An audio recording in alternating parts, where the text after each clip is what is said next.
guys, thanks so much for joining me today. I'm going to run through a few of the elements that I made on the American Horror Story cake.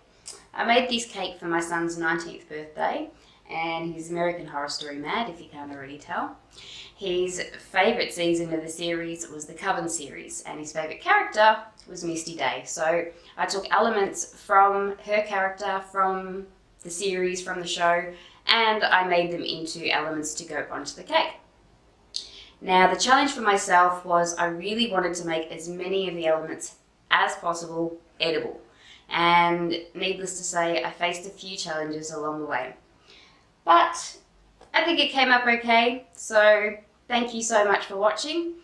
Please understand that none of this is perfect. A lot of this was hit and miss, and I made many blunders along the way. But one of my mentors used to say, there are no problems, only solutions. And I use that as, I guess, a catchphrase for getting through this, learning new things, as we always do. So I hope you enjoy watching as much as I enjoyed experimenting and creating this cake.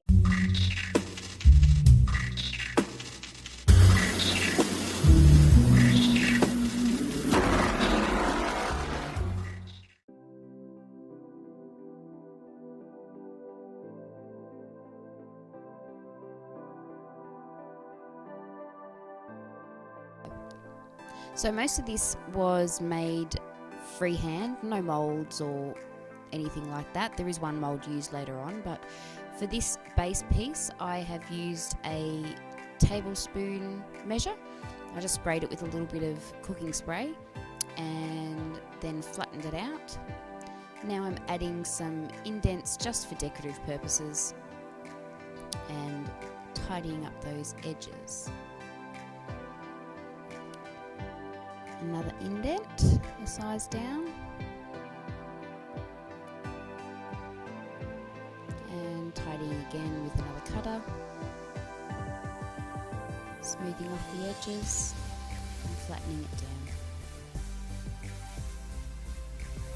One more indent. As I'm watching this, I wish I could work this fast in real time. Smooth it all off, make it look all neat. Next piece, I'm just pressing it out because I don't want it to be too flat, and I have a habit of being heavy-handed with my rolling pin, so most of my work is very thin.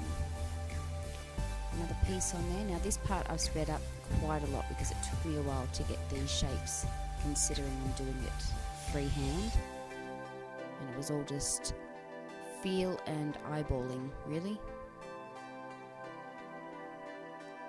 Matching it up on the base to get the right size. Shaping and cutting and squishing, and shaping and cutting and squishing. Don't know if I mentioned before, I'm using a mixture of fondant and Tylose powder. Tylose powder is a gum which helps harden your fondant a little faster and a little stronger. Hence why we call it gum paste, because it's a gum additive.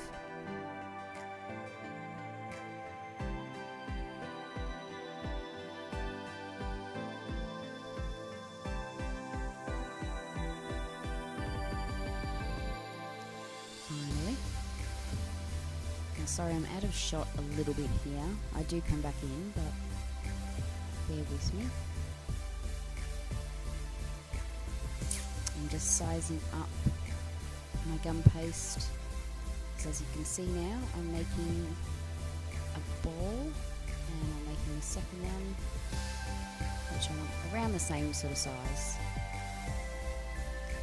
Now I go back in and make another piece the same as the piece that took me forever to make before, but I'm pretty sure this one comes together a little quicker.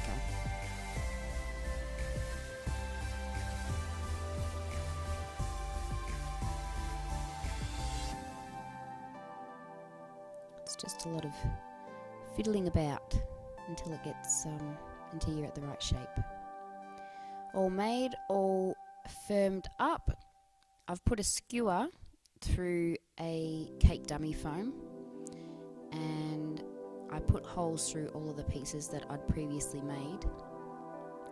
And now I'm just stacking them together. What you see behind is sugar glue to hold them together.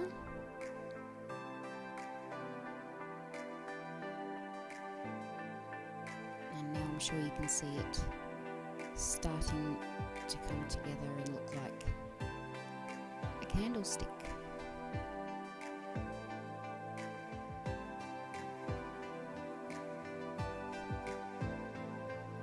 I didn't end up showing making the top piece, as I actually made it look different initially and didn't love it, so went back in and remade.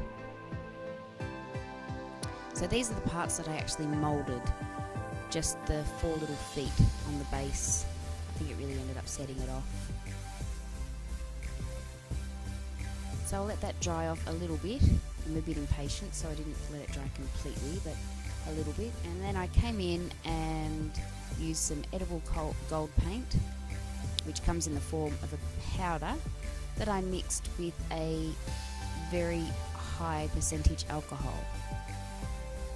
The reason we use alcohol is it evaporates a lot more quickly. You don't want moisture on your gum paste or your fondant, because gum paste and fondant don't like water. Ends up going all sticky and dissolving, which is what sugar does with water.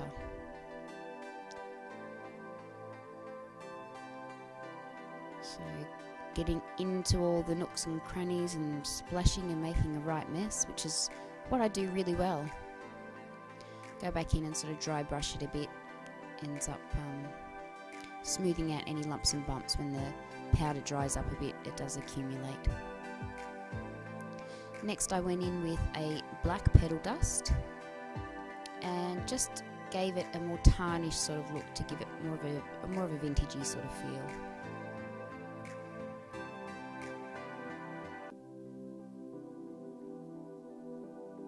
When it drops into those cracks and crevices, it looks a lot more aged.